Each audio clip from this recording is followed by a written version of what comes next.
us.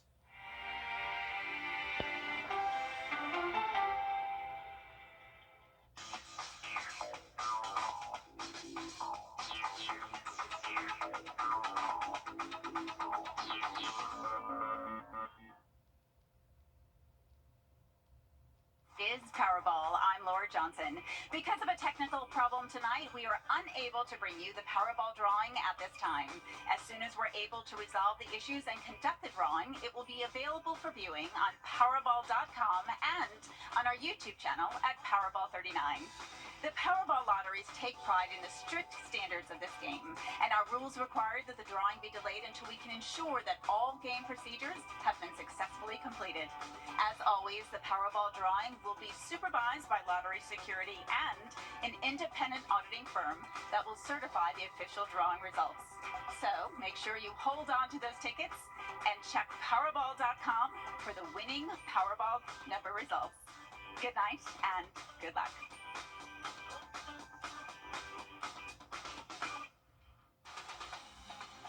Live from Augusta, we're watching News 1226 at 11.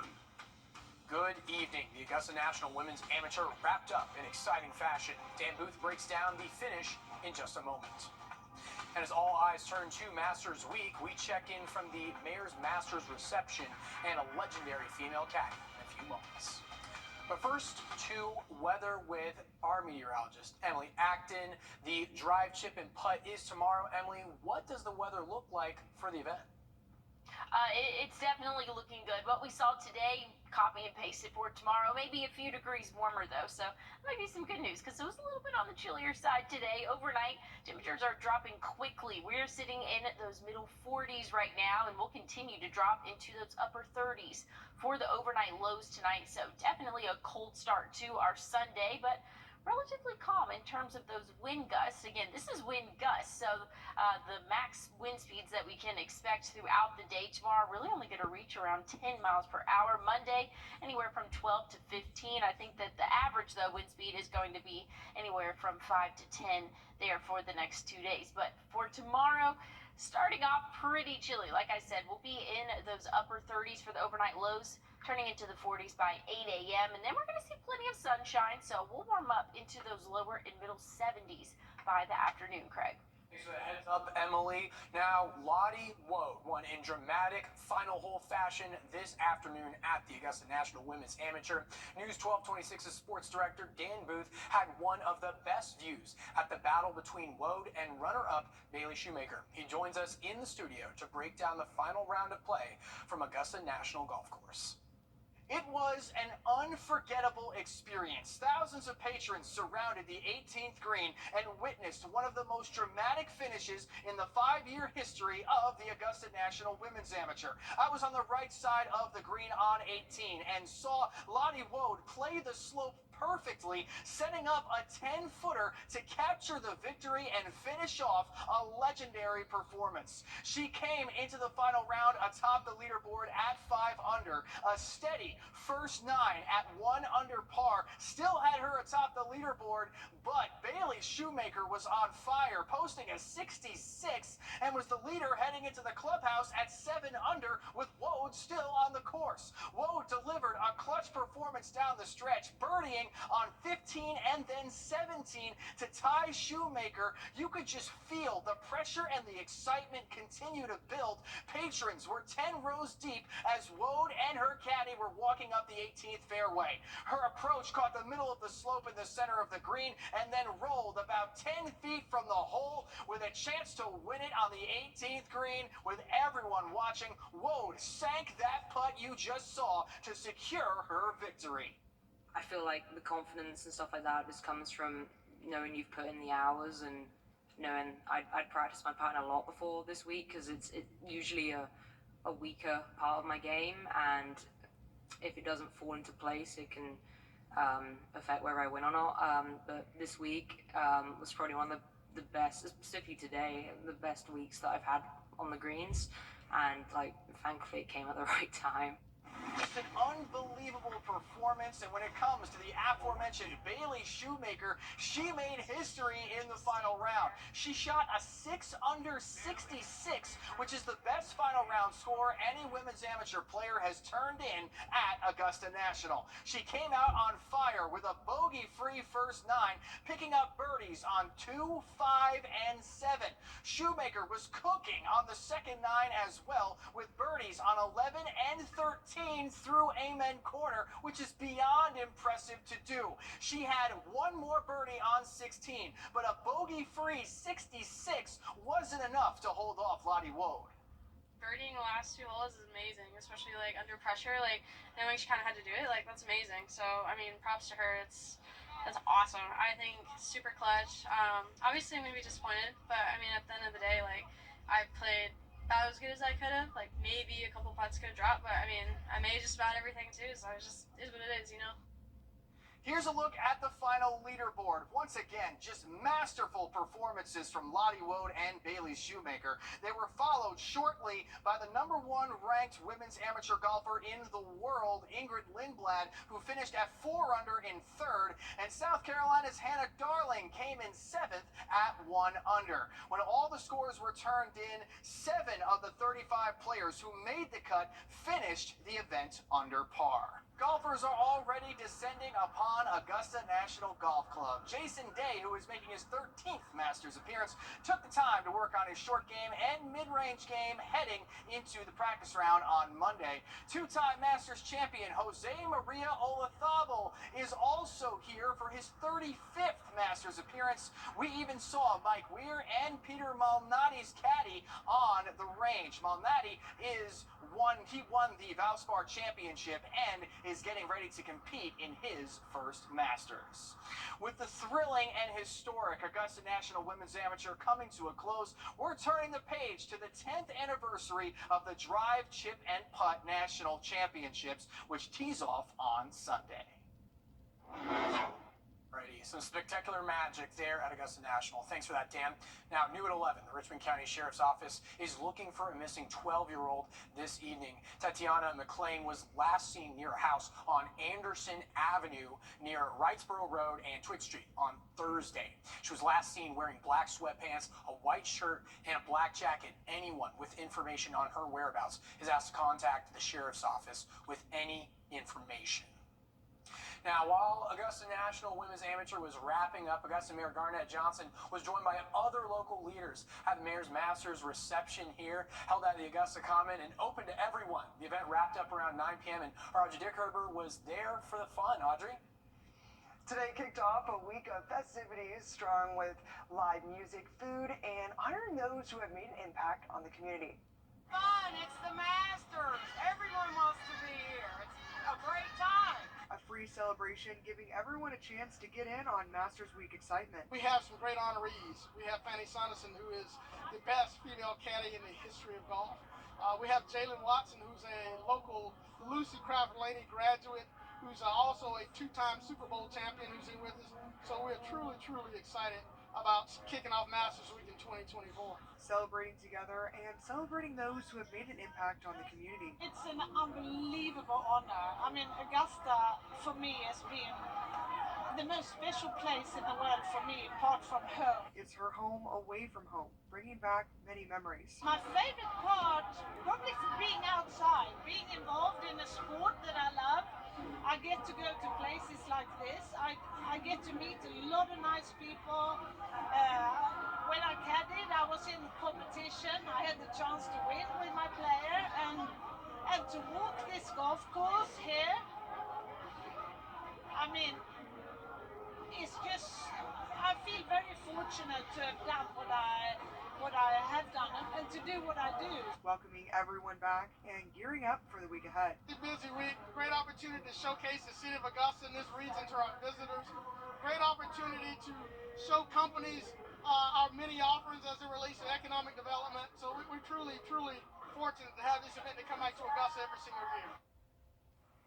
A great way to kick off Masters Week as more people come into town getting ready for the tournament. Alrighty, checking in with some absolute legends there. Thanks for that, Audrey. Now, the Richmond County Coroner's Office is investigating the death of a motorcyclist that happened this afternoon. They say 22-year-old Tristan Clark from Lavelle, Wisconsin, was riding on Walton Way and Hickman Road when he was hit by a vehicle entering Walton Way. He was taken to the hospital where he was pronounced dead later on just before 2 p.m. No word yet on that other driver. And rough news for the Braves and a former Green Jackets starting pitcher. Spencer Strider is likely to miss playtime due to a UCL injury in his elbow. The Braves starter had a rough time last night and told the team after his start he had discomfort in his elbow. An MRI done today shows signs of damage to his elbow. The extent is not known, but any damage is a concern for Strider, given he already went through a Tommy John surgery on his elbow, meaning it could be harder for Strider to return to form. The Braves did win tonight, however, 9-8 over the Diamondbacks.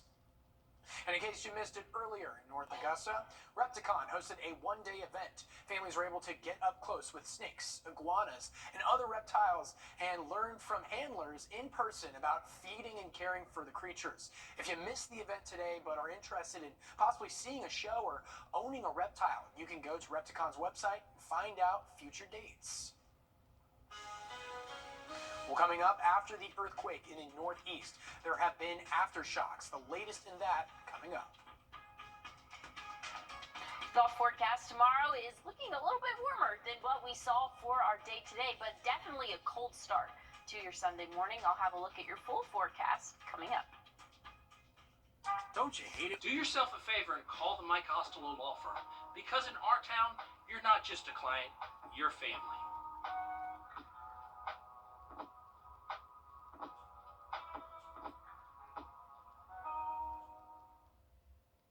Today, aftershocks were felt in parts of New Jersey and New York. The tremors follow an earthquake that hit the Northeast yesterday, rattling nerves but not doing much damage. CBS's Michael George has more.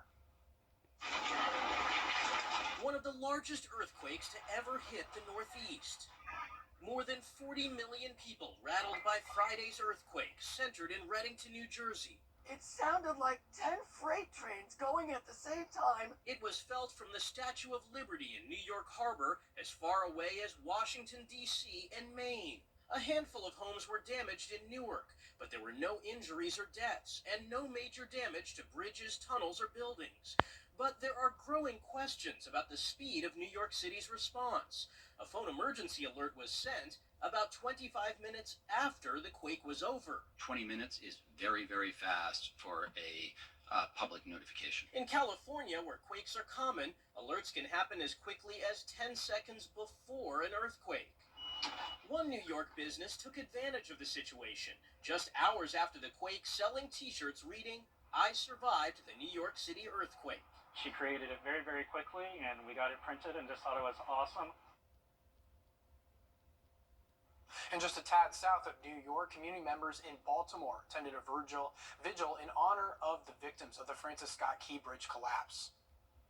Bridge collapsed after a support pillar was hit by a container ship. Victims were construction workers who were on the bridge filling potholes during that collapse. This vigil comes after officials announced a third victim was recovered by dive teams yesterday.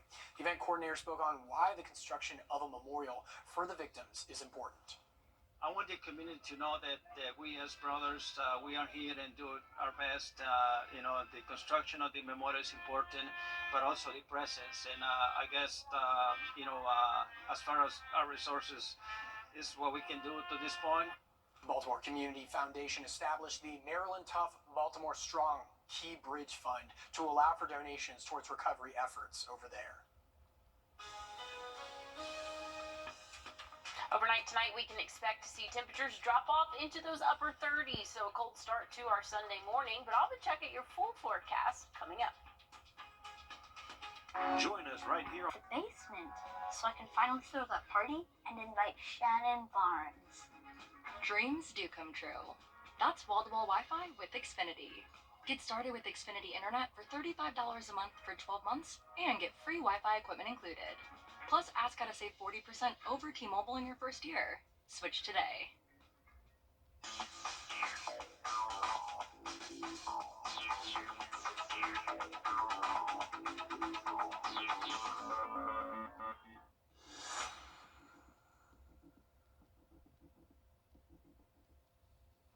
Alrighty, well, the Great American Solar Eclipse is almost here. Unfortunately, we will not get to see it in totality here, but we will still get to see about 75%. To celebrate, the Augusta University Physics Club is hosting a viewing event Monday from 1:30 to 4 p.m. It will be on the intramural field near the softball and baseball complex next to Christenberry Fieldhouse.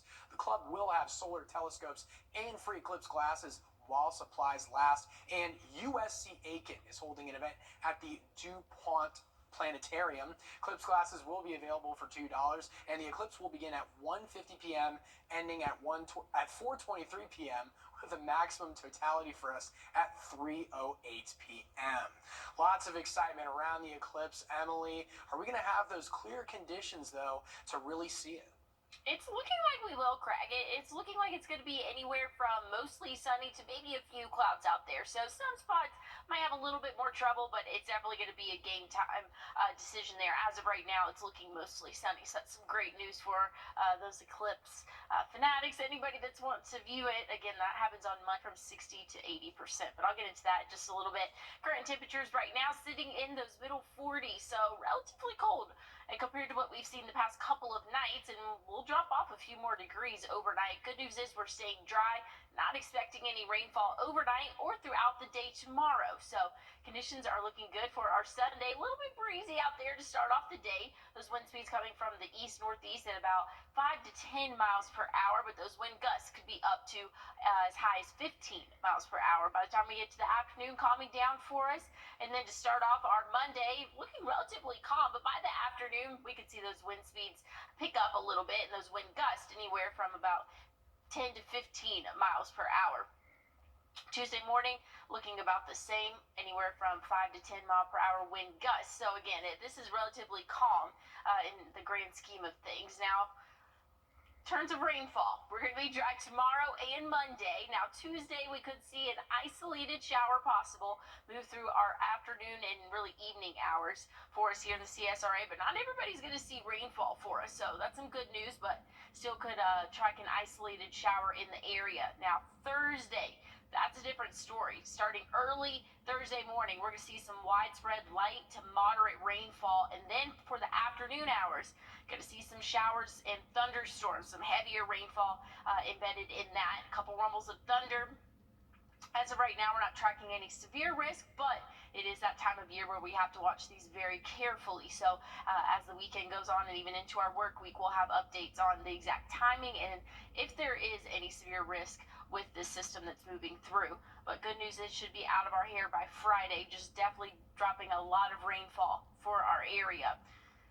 Now we have course conditions for the next few days. Not looking too bad. We're going to be sunny tomorrow, warming up Monday. High is going to be in those upper 70s by Tuesday. Maybe a little bit of cloud cover out there.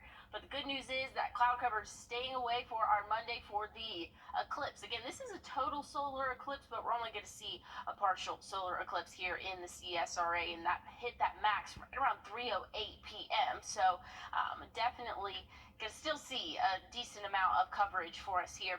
78 again is the high temperature. Monday will be in those 70s again. Tuesday with an isolated shower possible in the afternoon, but Thursday is really looking like that main day for that widespread heavy rainfall, maybe even a couple of thunderstorms, Craig. Alrighty, thanks for the important heads up heading into the week, Emily. Now, as we head to break, here is a live look at Washington, D.C. and your winning lotto numbers.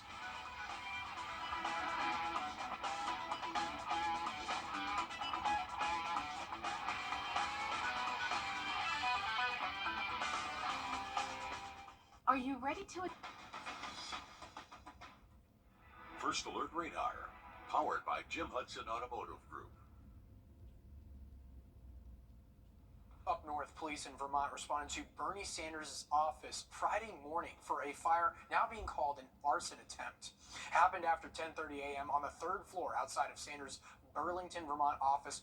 No one was injured, fortunately, but the sprinkler system soaked 2 floors of the building. Sanders was not in the office at the time, but his door did take some damage. The fire was outside of Senator Sanders' office, between his office and the elevator. It did involve his door. State police and local police and the fire marshal's office are on scene conducting their investigation. And As the investigation continues, police did release pictures of the suspected arsonist. They say he sprayed an accelerant on the door and started the fire before leaving. And final preparations are underway in Austin, Texas, as country music stars and their biggest fans get ready for this year's CMT Music Awards. CMT Music Awards return live from Austin's Moody Center, tomorrow at 8 on CBS and Paramount Plus. Nicole Nielsen talks to two of this year's newest artists. Keep on telling yourself I'm not pretty. We caught up with Megan Maroney. You may remember last year was her first ever time being nominated for a CMT Music Award, and she won. And this year, well, she's in a 5-way tie for most nominations amid other stars like Jelly Roll and Kelsea Ballerini. She says she couldn't be more thrilled for the growth she's made in just 1 year.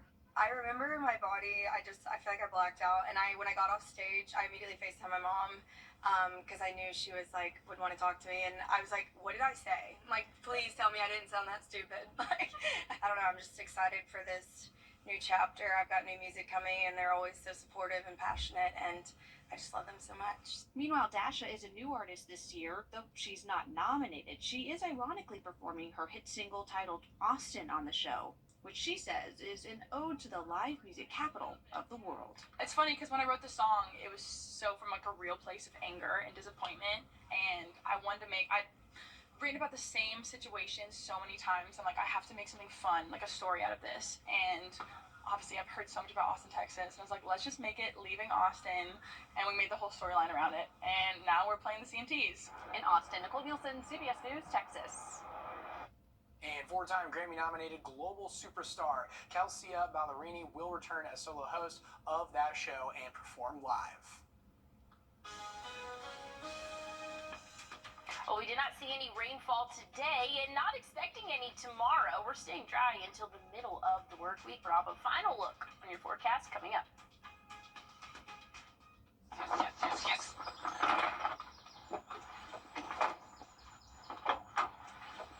All right. Hit me with the checklist, honey. Luggage? Check. Kids? Check! Butler trip check? Before you leave town, check with the butler.